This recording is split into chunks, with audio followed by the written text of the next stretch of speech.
servicing. But they're making these. So go ahead. Actually, we're making all the stuff you see here. Gowns, masks, face shields, face masks. Are you making it all together? Yeah, well, actually, in 3 different facilities. So there's over 1,000 UAW workers, all volunteers that are helping out. So, okay, President, our first thing was we wanted to move very, very quickly. The meeting was going really fast. Things like how do we help people? And one of the first meetings we had with the administration said that the players to contract pensions to be high. We thought, how do we actually help out with somebody that's wearing a mask? More protection, so face masks. So what you see behind you is essentially the first week we were producing face shields. This is an example of a face shield. And I see this.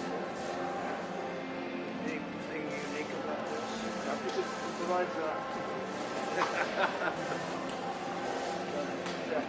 So this photo behind you is Is this any special kind of thing? so it's a cleanable plastic basically.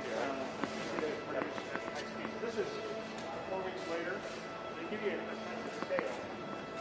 In less than 30 days, we're building 4 million face shields a week. As our made out of a climate controlled seat in F-150. Take a battery pack off of a DeWalt tool, a battery source, and then a filter to filter the air. I hear it's a very high-grade ventilator. Yeah, it's great. They've done a great job. Yeah, I mean, the ventilator and the respirator, they're top. They're really, really good. And what's also amazing is how many our team can make. I mean, that's one thing the auto. So how many will you make a week, ventilators? Ventilators, we're ramping up to 6,000 a week.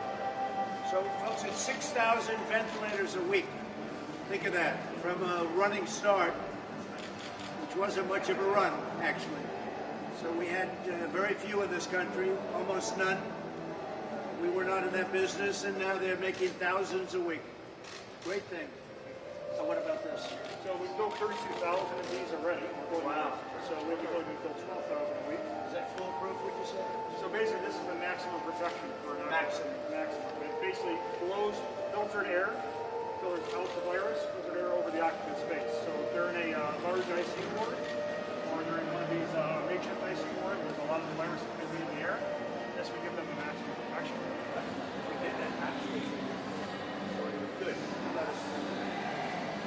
All right. How is our namesake? How is he doing?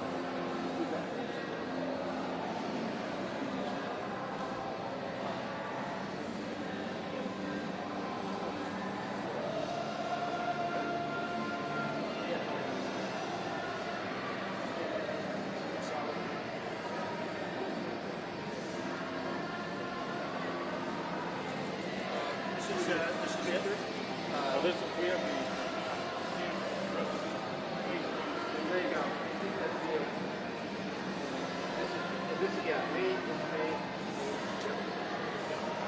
Go ahead, Jim.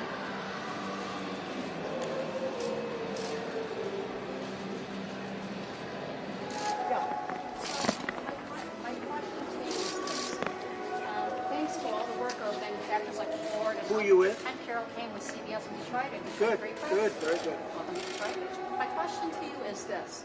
Because of all the ventilators being made here at Ford and the hero efforts of all the manufacturers there doing the same sort of thing, we now know we have enough manufacturing going on for the time being as far as ventilator goes. You said you think we have enough of that can share with other countries.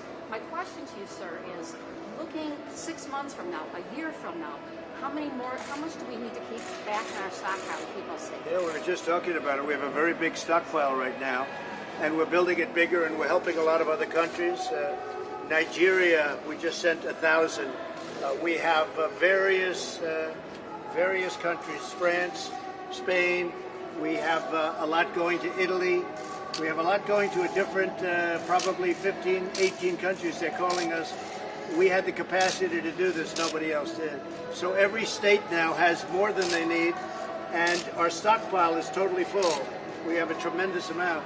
So now we're really helping other countries where they're, losing a lot of people because they don't have ventilators. A ventilator is hard to do, and I want to say that Ford and General Electric have done an incredible job working together. and also the companies that work with you. They really did. They did a great job. They do a great car, and they really did a great job on the ventilators. And I hear the quality of the ventilator has been really top of the line. Thank you. So we really appreciate it, fellas. Thank you, Mr. President, there was a lot of interest about whether you would end up wearing a mask today. Yeah. Could you just take us through your thought process of why you decided not to wear a Well, mask? I did wear. I had one on before. I wore one in this back area, but I didn't want to give the press the pleasure of seeing it. But no, where I had it in the back area, I did put a mask on. Did you have the goggles on too as well, sir? I did. I had goggles and a mask right back. But why would you not be And wearing here's another one. Why would you not be wearing it, sir? No, Because in this area, why would you not take be it. wearing it here, sir? Not necessary here. Well, everybody's been tested, and I've been tested. In fact, I was tested this morning, But so it's not necessary. But the executives are wearing them. Well, that's their choice. I was given a choice, and I had one on in an area where they preferred it, so I put it on, and it was very nice. It looked very nice, but they said not necessary here. Yeah, please. What about the example that it would set for other Americans? Well, I think it sets an to see you example. I wearing think a it sets an mask? example both ways, and as they say, I did have it on. Thank you. Yeah, please. Mr. President, I just like your question so much. You know what? It was such a nice question. no, wait, it's a great question. Here's the question for you. So you have seen Yeah, take an extra question. There we go. Go ahead. We've seen the manufacturers here, Ford, GM, Yeah. FCA, others, small businesses, turning things overnight and making PPE materials. As someone who is the President of the United States, in terms of our manufacturing might, how do you see what's taken place in these last This is few the months? biggest mobilization since World War II, and these people were in charge of it. They did it. They did a fantastic job. They did a really fantastic job, and we appreciate it. All of these companies, they came together, and they used to make cars here. They used to make other things here. And now they're not only the ventilators, we're just saying the masks and all of the other products. What other product you make? Sir, head of Ford, by the way. Not bad. Not a bad position. Yeah, so we've got. You know, she's a very nice I know. woman. Hi, Carol. How Hi, are you? Bill. How you doing? Well, you know what we're making. We've got the pressure respirators. We've obviously the ventilators, the masks, the gowns. We've really anything that anybody needs. We responded quickly, and we're very proud of our workforce. They've been amazing. Is he doing a good job? He is. In fact, Bill, you have been through so many crises through your years as chairman and CEO of the company here. How does this crisis, dealing with this pandemic, making PPE materials compare? Well, everyone's different. I mean, I won't take you through all of them, going all the way back to maybe the oil shocks and then the .com meltdowns and all of those. Every crisis is different, but what's amazing is how our people respond. And in this one, they didn't wait to be asked to do something. They said, "Here's an opportunity, and let's go." What I love about our culture is they didn't ask for permission; they just went. And that's something that we've done throughout our 117-year history, and I hope we'll always do. By the way, Mr. Ford, here's we have another my mask right here, and I liked it very much. I actually, honestly, I think I look better in the mask. I really did. I look better in the mask. But I'm making a speech, so I won't have it now. But I did have it on right here, and I think some of you might have gotten a shot. Thank you very much. Mr. Ford, can you confirm that the president was told it's okay not to wear one in this area? It's up to him.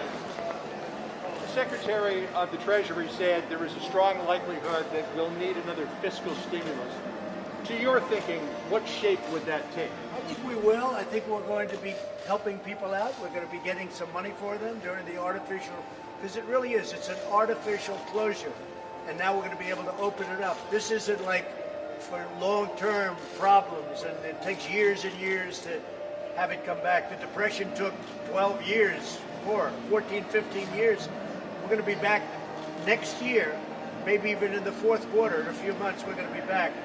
Because we closed it, and now we open it. But I would say there could be one more nice shot, one more nice dose. And what do you think should be in it?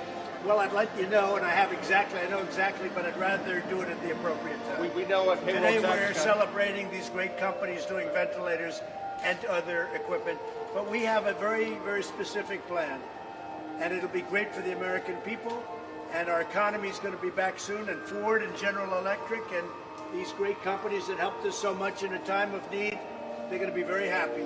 They're going to be, and you're already gearing up. I know you're gearing up. Your lines are starting to roll, making cars again. So a lot of things are happening. And by the way, on our southern border, it's never been so secure. We're up to almost 200 miles of wall, and we have never had, that whole area is, nobody comes through that area. The area where the wall goes up, that's the end of that. And so you're having this speech here this afternoon. What are you thinking about in terms of campaign rallies? When will you be able to get back to big rallies? So as soon as you're able to have people get in, you know, we've never had an empty seat since the day I came down the escalator with our future First Lady. We've never had an empty seat. You know that. And would have thousands of people we sent away. And I think the demand now from what we see is greater than ever before. We're going to have to go to certain states where we're able to, look, I don't want to have a stadium where you're supposed to have a person and then 7 empty seats and then another person. So we might do some outdoor big ones, and we may also just wait till the stadiums can open up. I think it's going to be soon. We'll go to a place like Florida. We'll go to a place like maybe Georgia or some other place where they're going to be opening up. Whoever opens up first. The demand has been incredible to get going with the rallies. I just hear the music in the background. I'm saying we've had rallies like nobody's ever had, and we would love to get back to that. I think it's going to be sooner rather than later. And I know you were asked about this briefly this morning, this new AstraZeneca vaccine from Oxford that HHS has invested $1 billion in. How much promise do you think that holds for an early vaccination program? I think it holds tremendous promise, but we have many other companies who are just about as far along. We have many companies. We have the greatest pharmaceutical companies in the world. They're equally, you know, I mean, they're really in a position, and I'm not only talking about vaccine, I'm talking about cures and therapeutics. Therapeutically, we have some things coming out which we think are going to be great, but they have to be tested quickly, and we're doing it very quickly. Who would get the vaccine first? First responders, elderly people? Right now, what we're doing is we're setting logistically with our military. Our military is in gear so that we can give 150, 200 million shots quickly. The military is in gear. You know, we can move a couple of 100,000 soldiers immediately in time of emergency. So this is not nearly as big a deal as that. It's equally as important, perhaps, but it's not as tough logistically. But how would you prioritize it? I'll sit down with a lot of people and we'll figure it out. We're going to sit down with the military, and we hope to be in that position fairly soon.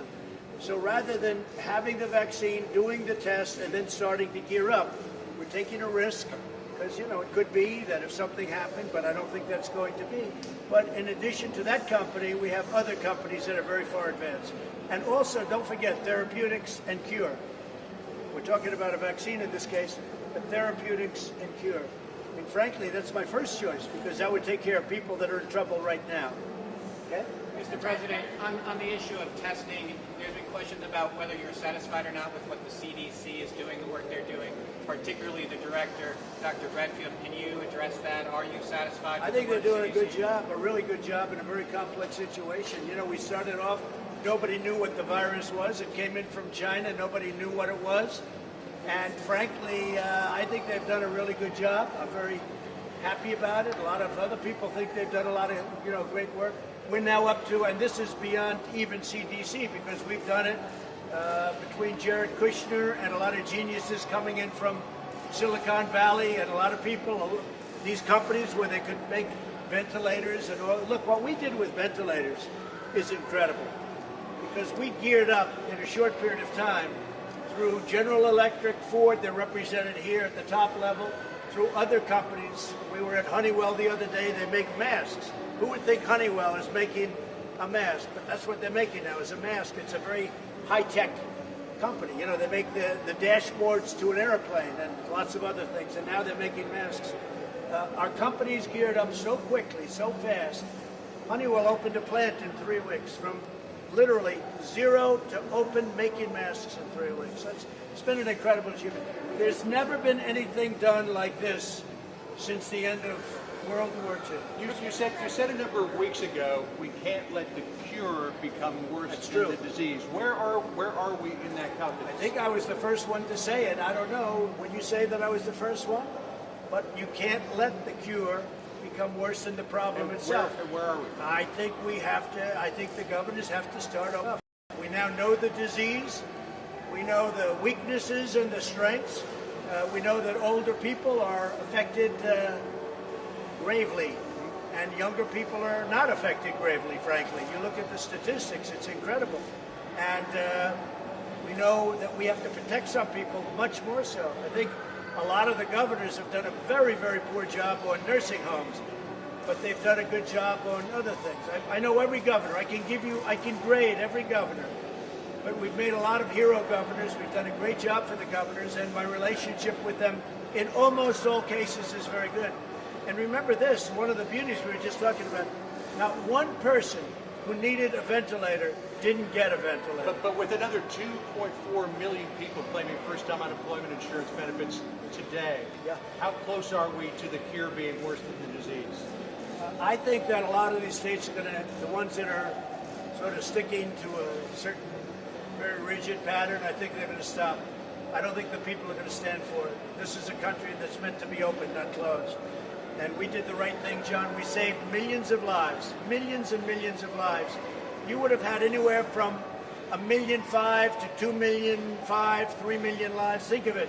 So if we were at 100,000, instead of 100,000, multiply that times 15, 20, or 25, it wouldn't have been acceptable. It wouldn't have been sustainable. We couldn't have done it. So we've called it right, and now I want it open, and we're going to open, and if there's a fire, an ember, a flame, someplace we put it out. But the people have done a great job, and General Electric, Ford, and all the other people that work with them have done fantastic work. And Honeywell, again, I was there last week, but Honeywell, they've done fantastically well also. Thank you very much. You mentioned that embers are smaller fires, they talked about the virus coming up. Are you concerned about a potential second wave of this virus? People say that's a very distinct possibility. It's standard, and we're going to put out the fires. We're not going to close the country. We're going to put out the fires. There could be, whether it's an ember or a flame, we're going to put it out. But we're not closing our country. Are you looking to replace Dr. Redfield, or is his job No. safe? 怎么又晚了？这诊所太远了，这里多开几间就好了。政府里需要有我们的人，需求才会被听到。哎，你这……哎，你们两个都对，可光说有什么用呢？填好2020年的人口普查，就可以协助公共资金的分配，比如地方医疗、更多的政府席位。想要给自己发声啊，赶紧上网填，打电话也行。请上2020census.gov 完成普查。